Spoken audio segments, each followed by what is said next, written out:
Of all the fears that grip our hearts, no fear is greater than the fear of death. There are those who will tell you that death is a natural part of life. But if death is just a part of life, then why does it cause us such anger and sorrow? When God created humanity, He intended for us to grow more and more beautiful over time. But in one tragic moment, we unleashed sin into the world, and everything broke, including our bodies. Death is the ultimate consequence of sin, and it fills God's heart with anger and sorrow even more than it does ours, because death was not a part of God's original plan. The Bible says that when Jesus approached the tomb of his friend Lazarus, he quaked with rage, and his eyes filled with tears. He was overwhelmed by the suffering caused by death, a curse we had brought upon ourselves. Death's curse was physical. Both the world and our bodies were decaying.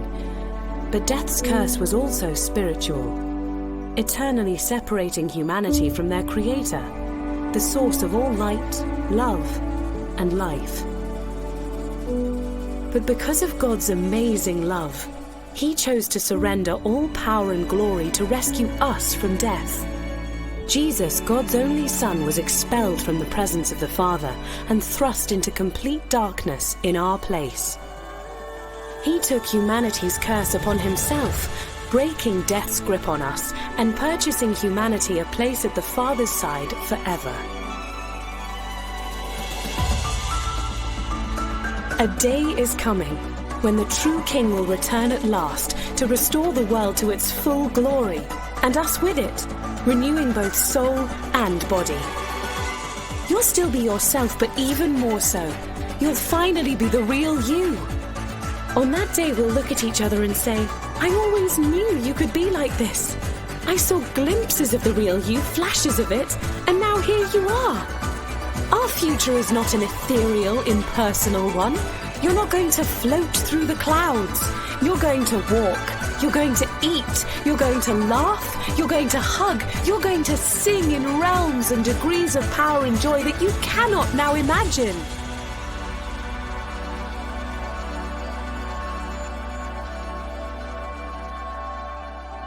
Some will tell you not to fear death because it's part of life. But Jesus says not to fear death because it's been defeated. And the day will come when Jesus embraces you with his nail-scarred hands and says, "Welcome home. I have so much to show you."